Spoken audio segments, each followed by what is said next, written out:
Okay, just adding Facebook, YouTube friends. Thank you so much for attending today.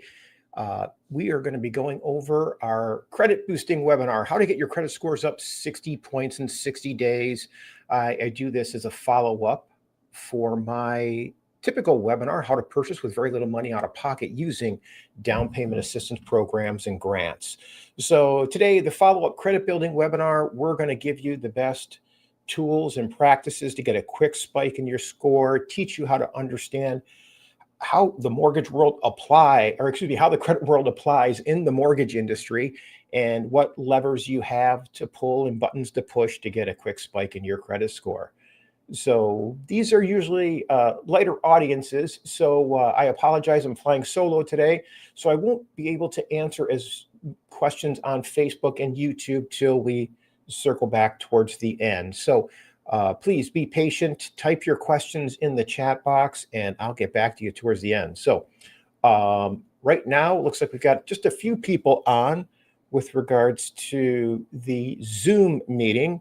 So let me just finish buttoning up things and we will get started in just a minute.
Okay, we are all set and ready to get rolling. So thank you all very much for attending today. We're going to go over how to boost your credit. In my opinion, the best practices that are out there to get a quick spike in your score over the next 60 days. You implement these tools, and I have never had anybody fail as far as getting their credit score up 60 points in 60 days. So, like I said earlier, for the people on the Zoom side, I'm not sure if everybody on Facebook heard it, but I do these webinars. They're a follow-up to my traditional webinars that I do 3 times a month, usually Wednesdays at 7 p.m., teaching people how to tap into different down payment assistance and grant programs that are available for renters. So my goal is to teach renters to purchase with very little money out of pocket, many times with even below average credit. But without fail, there's always some people that have just been tripped up by certain things, COVID, the economy, whatever, and they just need that little extra lift in their score. So that's what today is designed for. So today is for people whose credit scores are typically in that 500 to 600 range. We're going to show you the different ways, like I said, to get a quick bounce in your score so we can get you qualified for some of the down payment assistance program and grants that are currently out there. And in my opinion, once we get this government shutdown in the rearview mirror, there is a lot of chatter about the current administration in Washington addressing the housing emergency that's out there. They actually came out on Labor Day and said that, hey, there is a housing crisis on the horizon. And what they're acknowledging that the average first-time home buyer is pushing 40 years old. That's actually it's a crazy number. When I got in the business back in the 80s, we were looking at close in the mid-20s. I think 26 was a number that sticks in my mind for first-time home buyers. So we are seeing a dramatic shift. And it's kind of setting us up for a really bad exit when we start hitting in the golden years.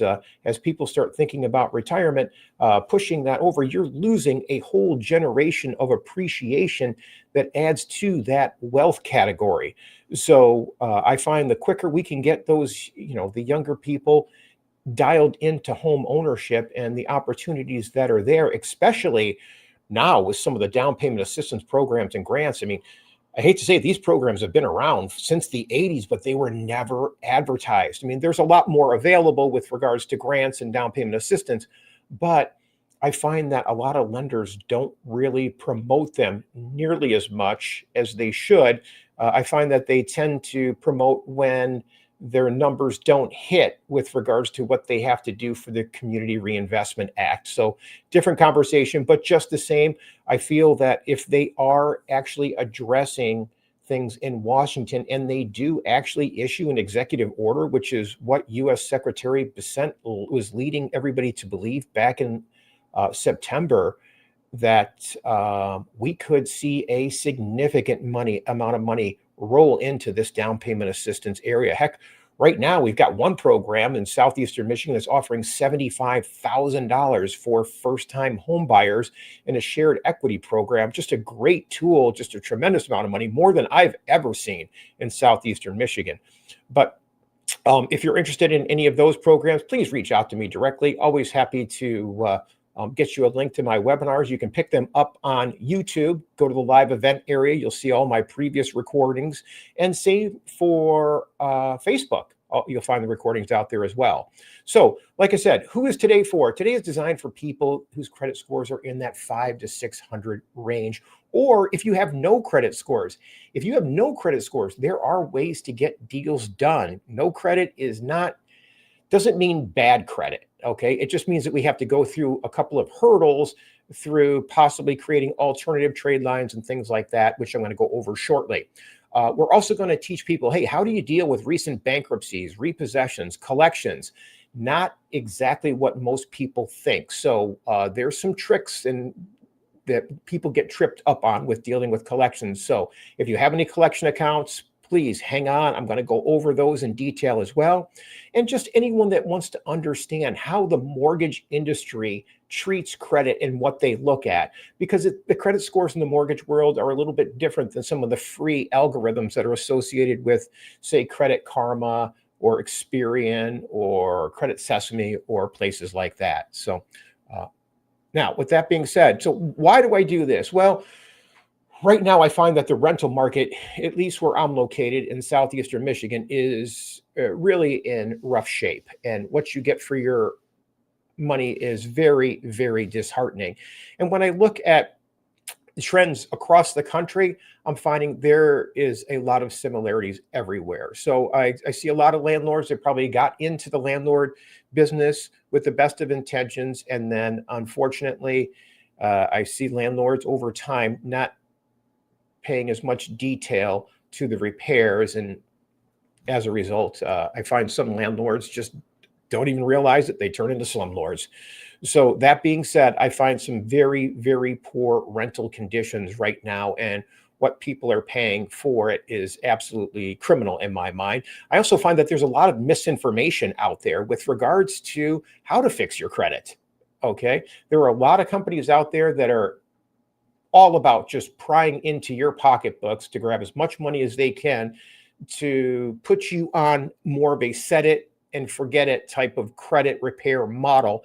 And in my opinion, you don't need it. A lot of those things you can do yourself. And I'm going to teach you how to do some of those today. And don't get me wrong, there are some people that their credit's in such a bad spot, they might need somebody to come in and do that heavy lifting for them. But I find that that's more the exception than the rule.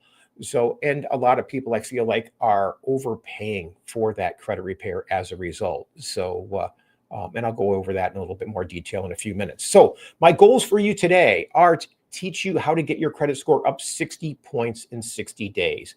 In addition, we're going to teach you how to identify areas on your credit that are ripe for a quick impact or quick spike in your score, help you add new credit if needed, and set some reasonable goals and predictable, successful timelines on how long it's going to take to get those credit spikes. Okay. So for those of you who don't know who I am, my name is John Collins. I've been in the real estate world since the late 80s, spent, gosh, well over, I think it was 25 years in the mortgage world. So that's how I learned to tap into a lot of the programs that I help connect people with to purchase with very little money out of pocket, and how I learned how to manipulate some of the credit algorithms to get a quick spike in your score. So I've been through this firsthand. Okay, I have been through a pretty odd ride in my career, and found myself on the end of a couple of business failures that really sent me down financially, and I had to do a total credit reset. And I'm talking bankruptcy, foreclosures, you name it. It was a hard fall, but that forced me to really commit to learn how to doing this stuff myself. Now that was heck, it was actually more like 15 years ago. But that being said, a lot of those practices still apply. And back then, I actually had to do all the letters by hand, send it in, and build it up. It's a lot easier today. There's a lot of technology out there that we can embrace to get a quick spike in your credit scores. So with that being said, let's jump right into it. Now, I want to teach you how the mortgage industry looks at credit. So the mortgage credit industry is a little bit different, okay? And it's best to understand it so I can teach you those tools and best practices to get the quick spike. But to start off, I just want to give you a little background of the credit world itself. So there are actually there are three big boys out there: TransUnion, Equifax, Experian. There are more credit agencies out there, but the mortgage world focuses on the three big ones: TransUnion, Equifax, and Experian. Now, each one of those credit bureaus typically has credit scores or algorithms that generate credit scores from the 300 to 850 range. In the mortgage world, specifically the programs that I help connect people with, they are always looking for the middle credit score. There are some programs out there where they might take, they might average your scores and things like that. Those types of programs haven't really entered the space that I tend to shine in, and that's teaching renters about the down payment assistance programs and grants. Now, in the mortgage world, they are looking at the FICO scoring models, specifically 2, 3, 4, and 5. Okay, so those are the ones that we want to focus on. Now, when you go out to some of the free sites like Credit Karma, Credit Sesame, Experian, things like that, you're not getting the FICO score. From what I understand, you're getting the Vantage score, which shows you a score that's probably a few points higher than the FICO. Not that it's bad, it's free, and I like it. It's a good baseline to work off of, but it's not the accurate model that they use in the mortgage world. So just keep that in mind. Now, a lot of the programs that I connect people with, ideally, we want to get your credit scores up to a minimum 600. 640 starts opening more doors. If we can get your scores up to a 680, we can actually start stacking programs to get people into homes with even less money out of pocket. So I am all about trying to tap into as many programs as possible. Now, most creditors, keep in mind, only report to 2 or 3 of the credit bureaus. Okay, so if you have, for example, Ford Motor Credit, they're probably going to report to 2 of these 3 bureaus. Same with Capital One, things like that. And the reason is a lot of these creditors have to pay to report your information.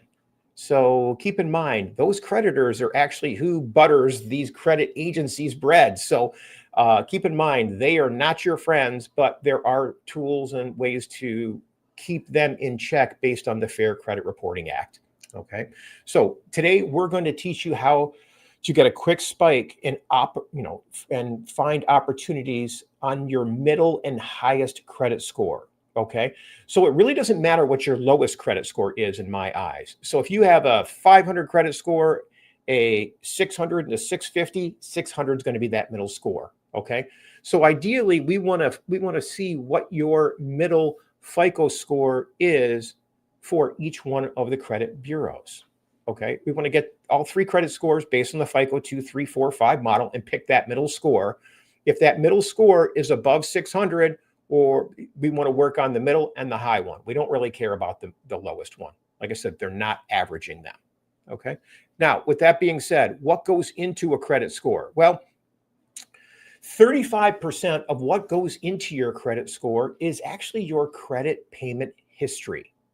Okay. So ideally, we don't want to see any late payments in the last 12 months. That's actually crushes your credit scores. Now, an isolated late payment like that does happen. I totally understand it. And we can many times explain those things away. But it never hurts to call the creditors and ask them, hey, been with you for X amount of years. I don't know how I missed that last payment. Is there any way you can possibly remove it? You'd be surprised. Okay. About a third of the time, they might actually do it, depending upon how long you've been a customer of theirs. Now, sometimes if if it's habitual, if it's the third time you've been late, they're probably not going to do anything. Okay. But if it's an isolated incident, they might work with you on it. Now, I always tell people, lead with kindness. Okay. Be very nice to the person on the phone as you call them, but don't take the first no as an answer. Okay. Just tell them, hey, I understand. Thank you very much. I appreciate it. But can I speak with the supervisor? It's usually that second line of defense when you make that call to a creditor. That's the decision maker that can actually maneuver things, take it off, or make changes. For example, I had somebody last month that had a 60-day late with Toyota. No way were we getting a loan done with a 60-day late on her Toyota. But you know what happened? She called, got that second line of defense in their call center, and they changed it from a 60-day late to a 30-day late. We were able to come up with a reasonable explanation as to why that happened, and we actually got her across the finish line. Okay. So the one thing I always tell people, and I say it now, I'm going to say it in a few different places today, please do not pay off your collections blindly. You got to know when that collection was reported, what type of collection it is, and many times we might want to run it through a simulator to figure out what that outcome might be. Paying old collections off, and what I mean by old are collection accounts over 2 years old, you're reactivating it, and it could bring your credit scores down. So for that reason, I always tell people, please do not pay off your collection accounts until you get some professional guidance. Okay. All right. So 35% of what goes into your credit score is based on your payment history. 30% is based on your utilization. Now, utilization is just the amount that you owe on a credit card in relationship to the limit. So if you have a credit card with a $500 limit and you owe $500, that's 100% utilization. If you have a $150 limit, that's a 30% utilization. Ideally, we want to have your utilization below 30%. I am finding the algorithms are becoming incredibly smart, and they're actually giving people more of a bounce by paying credit cards below 30% now than I've ever seen before. And the only reason I can surmise that they're doing that is the algorithms are getting smarter, and they're rewarding people for paying their balances down in an environment where credit card default rates are skyrocketing. Okay. So right now, credit, at least in my neck of the woods, is falling off a cliff. Okay. Credit, people are falling behind on things. So as that happens, if you have the ability to pay some cards down, you're getting a quick bounce in your score. It used to be where if someone had a maxed out credit card and paid it down below 30%, they might get a 20-point lift. I'm seeing a 40-point lift from making maneuvers like that. Okay. One thing that I do tell people when it comes to utilization, I'm finding people are getting an extra point or two if they don't pay their credit cards down to zero, but just leave a slight balance on it. Okay. That's just my observation over the past few months. Okay. So 30% of what goes into your credit score is your utilization. Now, 15% of what goes into your credit score is based on your credit history. So do not close accounts and think that it's going to raise your credit score. Okay. Many times that can backfire. If you have a thin credit profile, and that's just a credit report that doesn't have a lot of accounts on it, if you pay something off, you're going to lose that trade line is what we call it. Okay. An account on your credit report is a trade line. So think of it this way. I had somebody a couple of months ago. They had an auto loan. They only had 3 months payments left on it. They thought, oh, if I pay off that auto loan, my scores will skyrocket. No, their scores went down because the account was paid as agreed and they lost a trade line. It went off. So don't, if you have a thin credit profile, you don't have a lot of accounts, don't pay any installment loans off like that without discussing it with a professional. Okay. Sometimes we'll run it through an algorithm, or I should say a credit simulator that has an algorithm that mirrors what the credit bureaus have, so we can get a good indication of how your credit report will respond if we make some maneuvers like paying debt down, paying debt off, things like that. Okay. So length of credit history. Okay. Don't close accounts. Okay. And do not pay off loans early.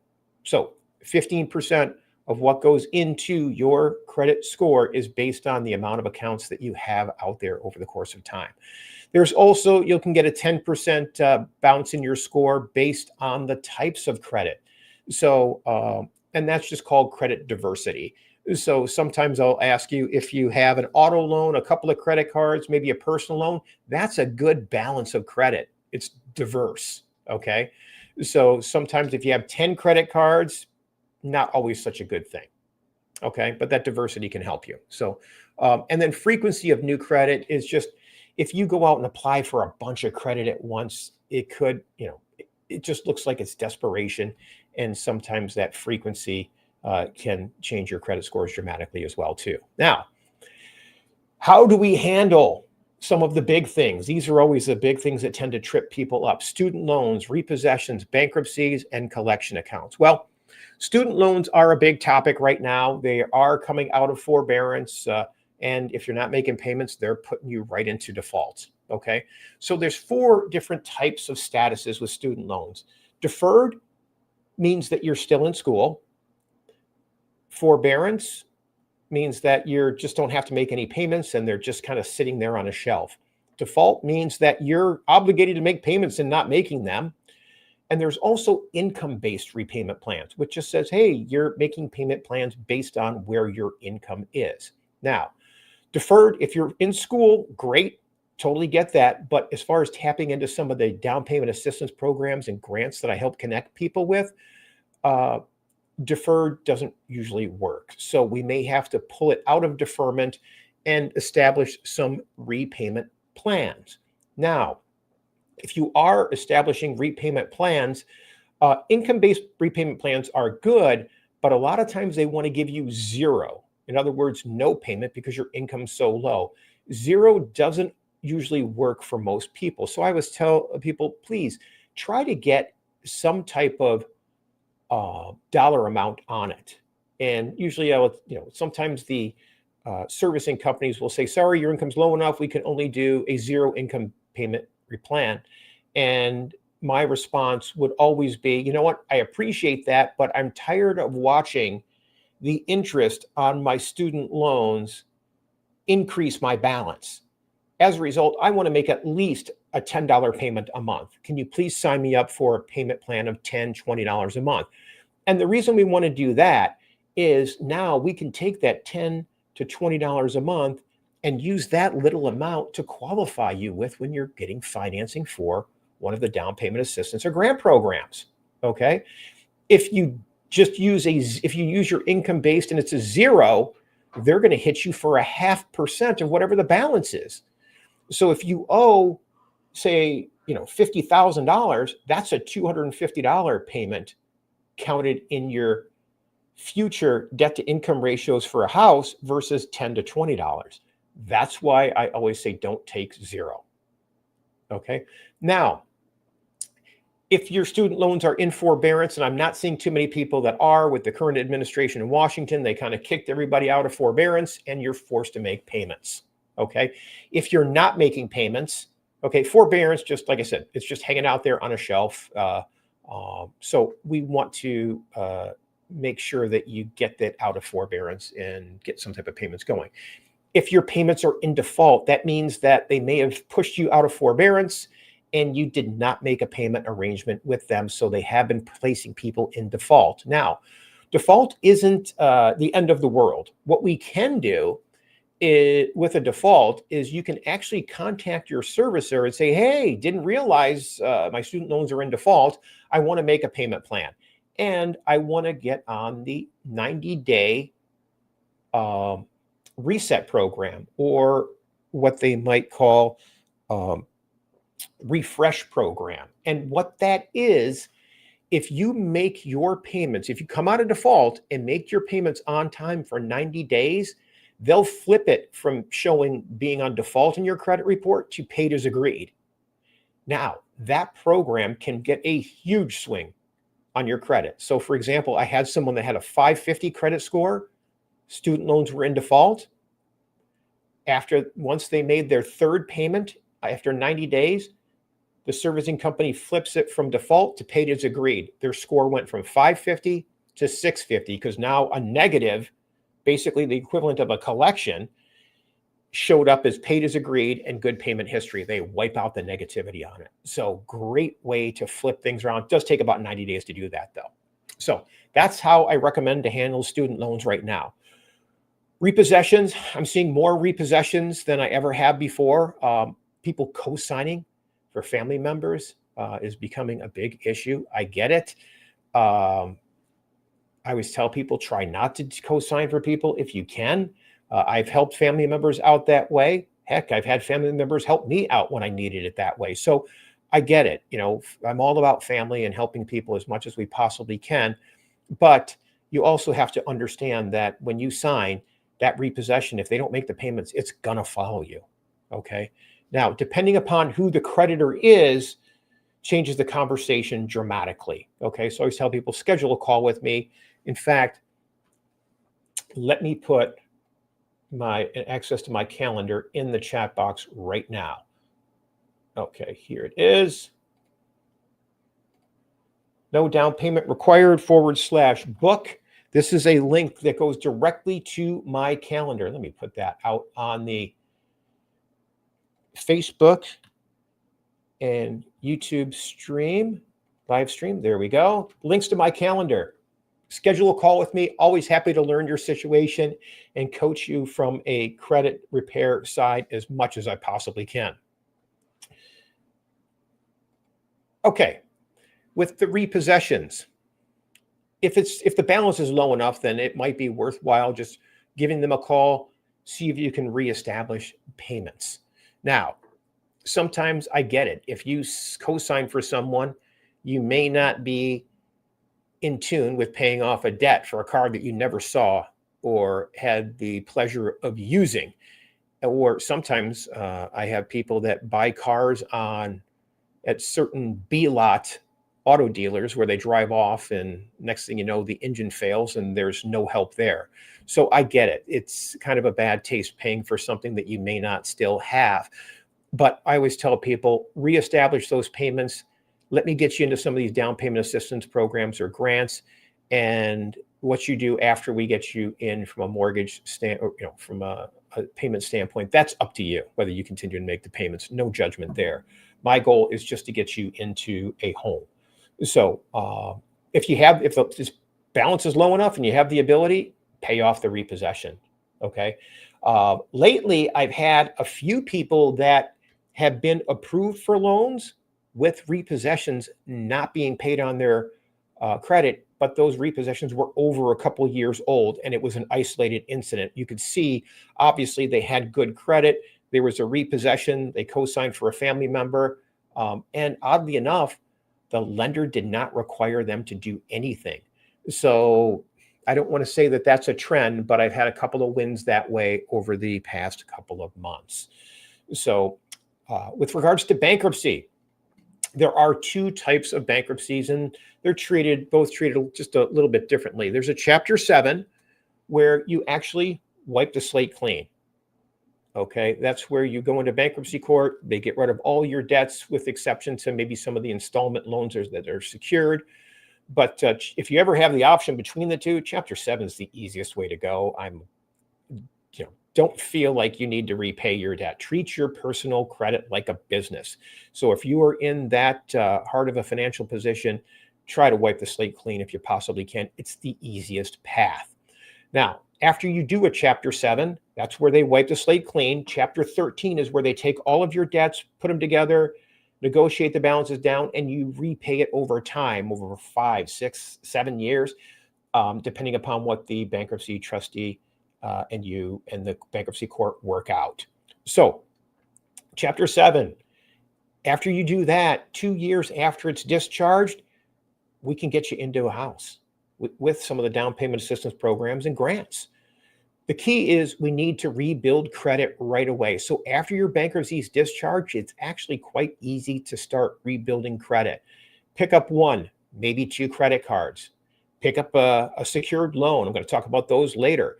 It's not challenging to get somebody from bankruptcy to credit scores above a 700 within that 2-year period. After 2 years, as long as you haven't had any late payments, bam, we can get you into a house. Okay, so it's crucial that you keep up on those payments after a bankruptcy. Keep in mind, the algorithms that generate your credit score are quite smart. If you have a late payment after a bankruptcy or account that's newly reestablished, they are going to crush your credit scores. Okay, they know you got to pass. So it's important that you keep up on those. So try not to overextend after the bankruptcy.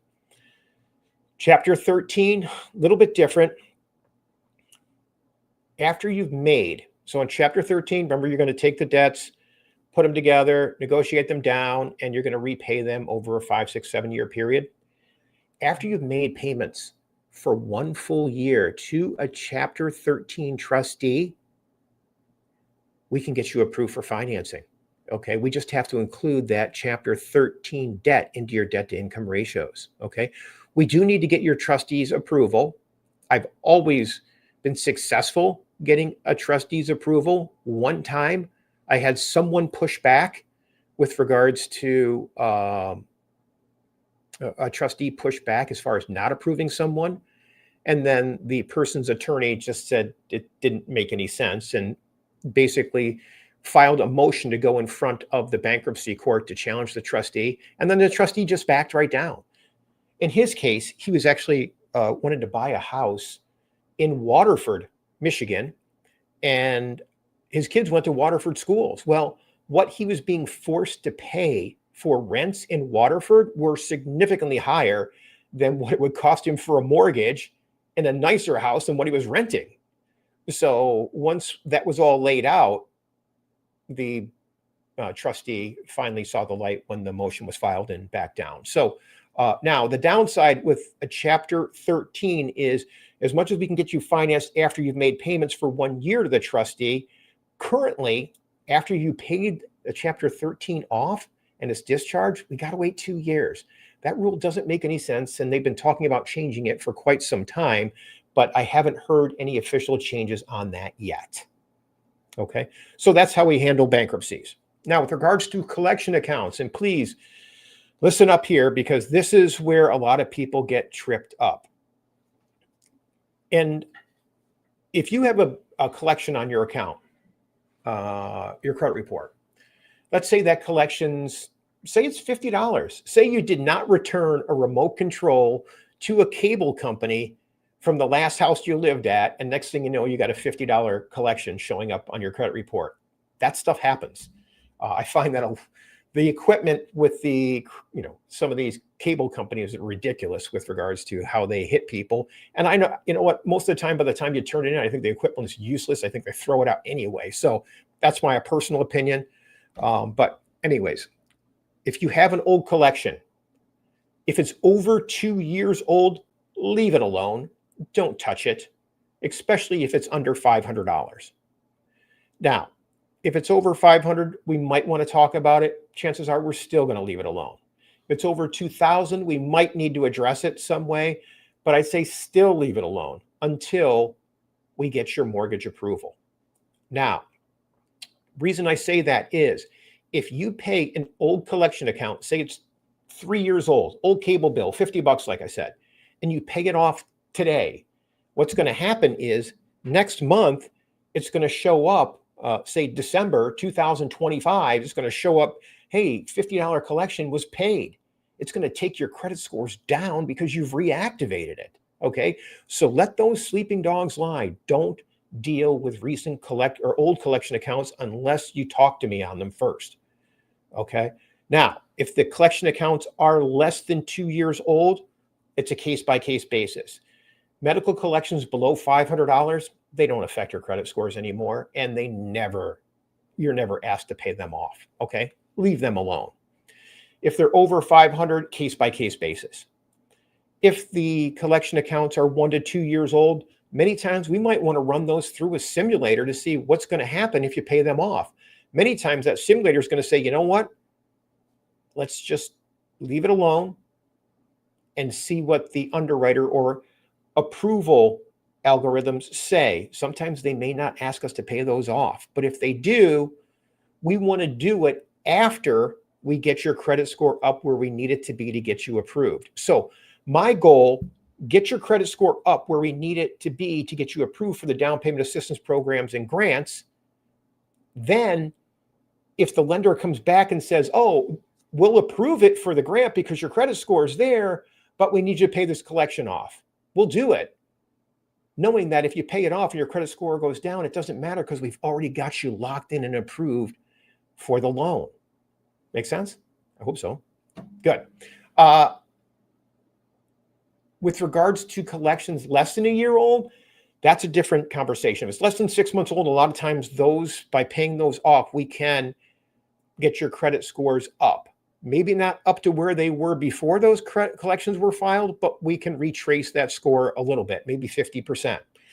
So in other words, you get a collection that hits your credit 3 months ago or 2 months ago, and your score goes down 50 points. If we pay it quickly, your score might go back up 25 points, okay? Because it looks like it was an oops, I didn't realize it, paid it quickly, did the responsible route, they'll give you some of that lift back. If it's over 6 months old, not so much. Okay. So sometimes it's worth for us running those through a simulator and they'll share the results with us.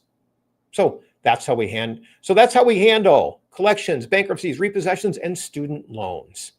Now, next thing, my steps. This is how I coach people to fix credit and how I look at it. Well, first thing we want to do is we want you to go out and get your free credit report. Go to annualcreditreport.com, okay? If you have the ability to buy your scores, do it, but just order the FICO scores, models 2, 3, 4, 5. That's going to get you the most accurate scores that are going to be used in the mortgage world, okay? We want to look at the middle score and the high score and see how much heavy lifting we need to do to get you where you need to be. Okay. We also want to understand your credit profile and what's driving those scores down. Are they late payments? Are they collections? Is it utilization? Things like that. First thing I always like to do is look at all your open trade lines. Okay. And that's just your lines of credit. And I want to look for credit cards. Okay. I'm looking to see where the balances are reporting today in relationship to the limit, because that's the lowest hanging fruit out there, and we're getting the biggest bang for the buck. Okay, so we want to take that utilization as much as we can and pay that down below 30%. Like I said earlier, maxed out credit card paid down below 30%. I'm seeing people get lifts anywhere from 30 to 40 points, where it used to be only about 20 points. So great way to get a quick spike in your score. Now, keep in mind, we need at least 2 trade lines on your credit report. Many times 3, but say at least 2 on some of the programs. 2 active, 3 total. 1 can be closed, old, things like that. So this could be new, old, or alternative trade lines. And I'll go over alternative in just a few moments. Okay. So we need to look at your credit, see if you've got enough trade lines. Then if we're too low, in other words, maybe below 550 or so, maybe we'd spend some time running your credit through a simulator to find out what's the best way to get a quick spike in your score. Usually we can pick that out just by going over your report over the phone. So now, if your credit score is just a few points away from being where it needs to be, and we can't really identify ways quite easily, we definitely want to run your credit through a simulator just to find out if what we can do. Maybe it's adding a new card or paying something off or things like that. Okay. We also want to look, if we don't have those 2 to 3 trade lines, we want to look, hey, what do we do to add new credit? Do we want to pick up a secured card, secured loan, maybe ask someone to become an authorized user? Those are very, very easy, tried, true techniques that still work today. Okay. They've been around for many, many years. I find a lot of people get caught up on maybe going to some of the platforms out there like, Kick or Self-Star, all kinds of programs out there, and they're good, but they take time. Okay. These items that I'm pointing out right now, they're things that you can implement quickly and get a quick result in 30 to 60 days. Now, if your credit is really low, low 500s, high 400s, we might want to think about sending out some dispute letters. That's where we might want to consult a credit repair company short term. Okay. And I'll go over my thoughts on those in just a few moments. Now, what do we do? Like I said, we want to get a credit report. We want to run your credit through a simulator if need be. We want to adjust the utilization on some of the credit card limits if we can. Remember, pay the balances down below 30%. Don't pay them off. If you could pay them down to $10, leave it. I find that sometimes a lot of the programs that I help connect people with, it's kind of a pass fail.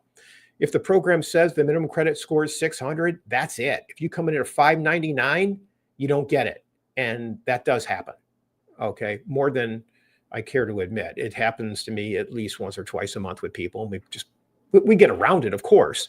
But so it can be, as they say in football, a game of inches. So if you're going to pay your card, if you have the ability to pay your credit card off, don't do it. Pay it down to $10. I find that when you do that, you're getting an extra point or two by having a little bit of a balance on there. Okay. So also, if you need it, it's now the time to ask someone to be an authorized user on an account. Now, I get it. Asking people for money is never fun. Okay. But we're not asking people for money. Okay. If you're asking someone to become an authorized user, it's not as terrible a conversation as people think it is. First of all, you're only going to typically ask a friend or family member. And the conversations that I have found successful go something like this. You'll go to a friend or family member and let them know, hey, I'm approved for this down payment assistance program or grant to buy a home. However, I'm short with my trade lines. I don't have enough trade lines showing up on my credit report. Is there any way you can add me as an authorized user on your best credit card? And in other words, the credit card that has the highest limit, lowest balance, and longest payment history. Okay. By doing that, I'll get that extra trade line I need, and I can get approved for buying this house. Who wouldn't want to help out a friend or family member? It's not costing them anything. You tell them, I don't need a copy of the card. I don't want the card. I just need that extra trade line to show up in the next 30 to 60 days. And I've been instructed that being added as an authorized user will put me over the threshold there. So easy way to ask someone. Now, we want to open up secured cards or secured loans as soon as possible if we need those trade lines. Okay. And not that we need a 12-month history on trade lines, but sometimes these secured cards and secured loans will bump your credit score too. Okay. Now, remember I said we need to have a couple accounts that have at least a 12-month history. There is a way to do it. Okay. So if you have no credit, we can get credit added to your credit report. And we do it by hitting some of the creditors that you have that don't report to the credit bureaus, like rent, cell phones, car insurance, things like that. I'm going to go over a more comprehensive list in just a minute. And if you have any collection accounts that are over a couple of $1,000 that might come back to haunt us, we might want to make those payment arrangements before connecting you with a lender. Reason is it makes you look like you're doing things in a more proactive approach versus the lenders dictating you to do that. Okay. Next thing, the don'ts. Okay, do not apply for new credit unless you know you're going to get it. So when I tell you to go for secured cards, your chances are, if you haven't left that creditor hung out to dry, you're going to get them. Okay. When I tell people to go get a secured loan at a credit union, as long as you haven't left that credit union with a balance and have a collection account from, you're going to get it. Okay. Don't blindly apply for credit cards just because a Credit Karma tells you you got an 80% chance of qualifying for this credit card. Don't do it. Okay. It's not going to help you. Okay. You're just going to get inquiries. And if you get denied, it sets us back a little bit. Okay. So we only want to apply for things that we know we've got a very, very high chance of getting, almost a guarantee. Okay. Also, do not blindly pay off your collection accounts. Remember what I said earlier, 2 years or old, leave alone. Less than 2 years, case by case. Medical, don't worry about right now. 1 to 2 years old, we'll have a simulator, and 1 year or less, we'll address those on a case by case basis. Please do not pay off your credit card balances to zero. Leave a little bit of a limit on there. Do not pay off any loans prematurely, and do not become an authorized user on a new account or an account with any late payments. Doesn't help you. And if there's anything you get out of today at all, never, ever employ debt consolidation services. They are starting to surface right now. Okay. These are predatory companies that are just looking to separate you from your money. Okay. I'm going to spend a minute going over why. There are a couple of nonprofits out there, I get it, that are doing the right thing, but the rest of them, I don't want to call them scams, but they're not worth it. Okay. What they do is they go out and they say, oh, hey, John, you know what? Looks like you're drowning in debt. Give us a call. We'll make this go away for you. So, and then you sign up with them and they contact all your creditors and they go, John's now in debt consolidation and won't be making any payments to you for the foreseeable future while we do this. So your creditors, in turn, report to the credit bureaus that you were in debt consolidation. Okay. Now, what the consolidation companies do, they say, John, you need to make your payments to us from now on. We think the creditors are going to take 80 cents on the dollar or 50 cents on the dollar. Send us X amount per month, 500 per month. So instead of sending 1,000 a month, send us 500. They, for the next 6 months, take that $500 and guess where it goes? It goes in their pockets. Okay. They don't send that money to your creditors. That's how they get paid. Then your creditors, by the time they've already put on your credit report that you're in debt consolidation. And when you're in debt consolidation on your credit report, every lender looks like you're in bankruptcy. That's how they treat it. So there's no reason to do debt consolidation. If you are at that level, you're better off going through bankruptcy and at least having the bankruptcy court protection. This is just my opinion. Okay. So if you were in that much financial pain, I would say bankruptcy is probably a better route than debt consolidation services. Now, what happens is the companies that are in your debt consolidation don't get paid for 6 months. And the debt consolidation companies have this worked out to a science. By the time your creditors are so ticked off of not being paid, and usually about 6 months, they start to threaten, you know what? We haven't seen any money. Now you're going to start getting notices that forget the debt consolidation company. They're going to start suing you for this money. Okay. That's when you're just about to hit that threshold. That's when the debt consolidation companies go, oh, we've got all our money. Let's start paying your creditors. Okay. So it's just, I'm telling you right now, debt consolidation companies are the last, they're not a friend of yours, the last place you want to go to. So I'll leave it at that. Now, here, let's step into some of the credit building tools that are actually out there. If you don't have credit, don't have a credit card, secured cards are a great way to go. Okay. Picking up a secured card, go out to Credit Karma, Capital One. I like them a lot. Okay. They're easy to pay. They're reputable. You open up a card with them in 30 to 60 days, you're going to get a bounce in your credit of about 20 to 30 points. So open up a $300 credit card with them, send them $300. They're going to send you a credit card with a $300 limit. It's important you use it right away. Try to keep that balance below 30% if you possibly can. Next one, secured loans. Love this tool. I'm in Southeastern Michigan. There's a credit union that I work with, Michigan First Credit Union. I do my banking there. I like everything about them. They are a credit union that's out there to help the people that need it. And that's the reason I bank with them. And they actually have a program, a secured loan, where if you give them $525, they charge $25 to do this, so that's gone. They take the $500 you give them, they put it in a savings account, lock it down, you can't touch it, but they give you a loan for $500, so you get the money right back. Then what happens is you pay that $500 loan off over 6 months. At the end of the 6 months, then they release the money in your savings account. It's a great product because they do report it to all 3 credit bureaus. And then when they do report it to the credit bureaus, they report it as a personal line of credit, one of the hardest things to get. Some of the people I work with have experienced credit lifts of 40 to 60 points from 60 to 90 days based on that tool. Great tool. There are other credit unions that do it as well. And I understand that there's some companies online that do it too. Just make sure it operates the way that I just described. Okay.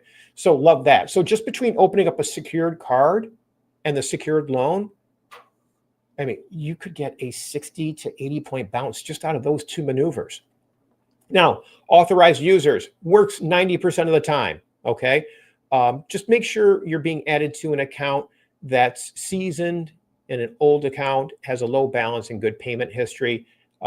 We just went over that in detail. I won't spend a lot of time going over it, but authorized users, a great tool, especially if you have no credit. Okay. So sometimes if someone has no credit, what we can do, we need a credit score if you have no credit. So we can take the alternative trade lines, get those added to your credit report to show you've got a 12-month history for several accounts, get added as an authorized user to give you the credit score, and boom, 30, 45 days later, we're in the money. Okay. Alternative trade lines. These are trade lines that you paid over the last 12 months that just don't show up on your credit, but we can get them added through credit supplements by some of the credit bureaus. So rent, auto insurance, PO box payments, storage unit payments, cable, cell phone bills, renter's insurance, utility bills, monthly subscriptions, Netflix, gaming, gym membership. A couple months ago, I had a gentleman living in his future mother-in-law's basement, didn't have any credit. So we were able to take his gaming membership, which was, I think, Xbox, PlayStation, and one was like World of Warcraft, I think is what it was. So we were able to show that he had $9.95 or $19.95 a month taken out of his checking account or through his debit card for the past 12 months. We were able to get all 3 of those subscriptions added to his credit report. His future mother-in-law added him as an authorized user. And next thing you know, 45 days later, he can buy a house using a down payment assistance program. And we were able to find him something actually in Mount Clemens. So yeah, so very, very happy for him. So there are options if you have no credit. It's always a good idea to hit the credit monitoring services. Okay. I love Credit Karma. Okay. I know a lot of lenders don't like it because it's not the same scoring model. They use the Vantage score, but it gives you access to your TransUnion and your Equifax credit reports. And if you sign up for the alerts, anytime your report changes, they send you a text or email. So great tool. Another one I like is Credit Hero. Experian's good because that'll give you the 3rd report. If you go to Experian.com and Credit Karma, you'll have all 3 credit bureaus covered. Okay. If you can't get into Credit Karma, Credit Sesame is another one. These are all, it's always good to have a credit monitoring service. Credit restoration companies, not a big fan right now. Now, if your credit is in a spot where it's below 500, yeah, it might be worthwhile engaging the services for a credit restoration company for maybe 3-4 months tops. So, but don't, they're like a hamster wheel. I find people jump on those. And I had somebody last month that was with Lexington Law. I need to update this slide. They were paying $190 a month for their premium version for a year. So what happens is, what these credit restoration companies do is they take advantage of a loophole in the Fair Credit Reporting Act. And that loophole says that they only have 30 days to investigate certain things and get back to you. And a lot of times it used to be where the credit bureaus couldn't respond within 30 days. So they'd have to remove the derogatory account. With the introduction of artificial intelligence and all the technology that's out there, they are actually able to meet that 30-day timeline more than they used to. So it used to be a third of the time they couldn't make it and accounts would drop off. Now it's like 25% of the time. So it's changing. So these companies are not nearly as effective as they used to be. And there's a lot of things you can do yourself. So just reach out to me. I'm always happy to put you in touch with some of the tools for do-it-yourself credit repair. Okay. So, but if your scores are low enough, they are a good option. Now, where do we go from here?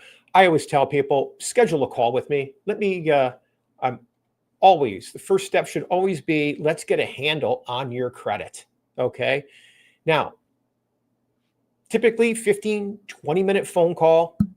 I want to learn where your credit is, what you think is dragging it down. So try to get aware of it. And then I'll give you some tips. Okay, this is what I would do on this account, that account, whatever. And I can give you a very good predictable timeline with regards to how quick these things should hit. And there's some other tricks. There are more advanced maneuvers as far as paying your debts down today based on the reporting date of certain credit, and knowing that you might need that credit for groceries. Very sensitive to that.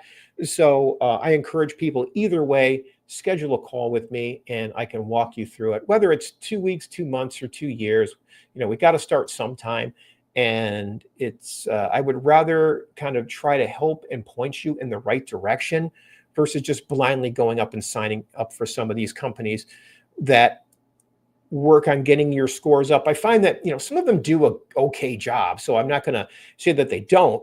But what happens is, if all you're doing is taking care of the negative stuff, which is what some of these companies do, for example, these credit restoration companies, your scores are going to go up, but they're going to cap out. Okay. I had somebody yesterday. They're like, hey, I've been working with this company. My credit score is up to 580, but I can't get it any higher. Well, the reason you can't get it any higher is you're not building any new credit. You're just getting rid of all the old negative stuff. Okay. I find that this is where these companies miss the mark. You want to open new credit and create credit at the same time as you're dealing with the negative stuff. So it's kind of a 1-2 punch. So if you hit both of those at the same time, it's very easy for us to massage your scores and get them where they need to be. Okay. Let's see. Where do we go from here? Schedule that call. Let me give you here is a link to my calendar. One more time. Good. And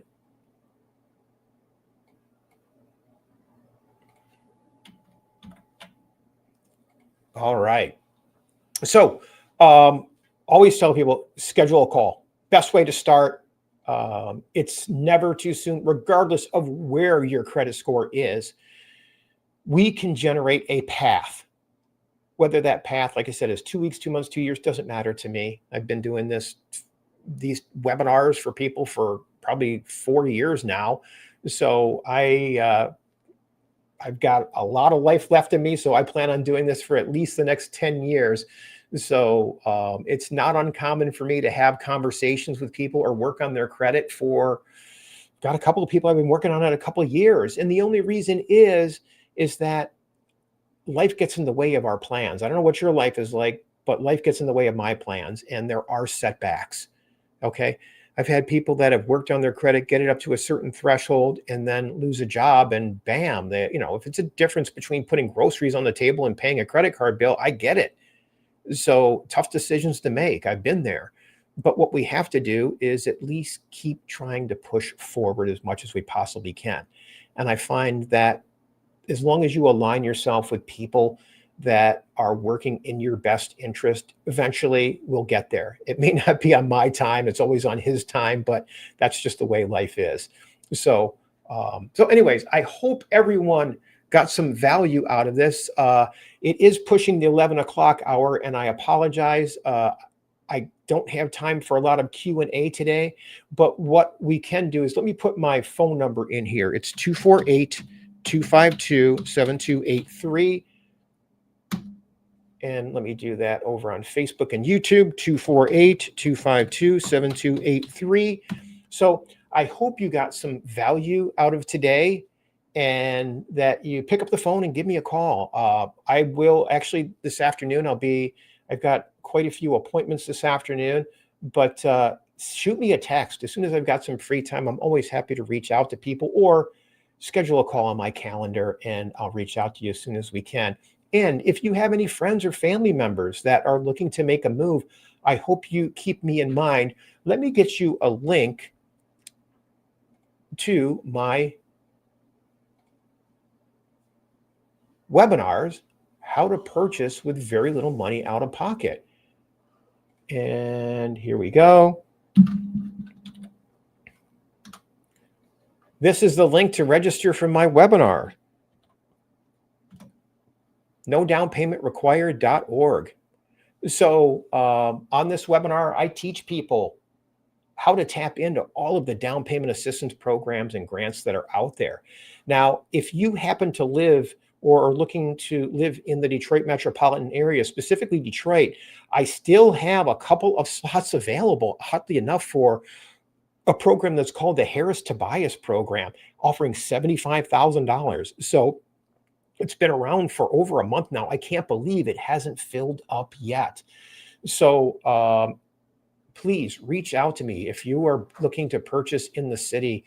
My goal is to get as many people on that program as heavenly possible. So I will be happy to put you in touch with the lender this weekend. So anyways, it's after 11 o'clock.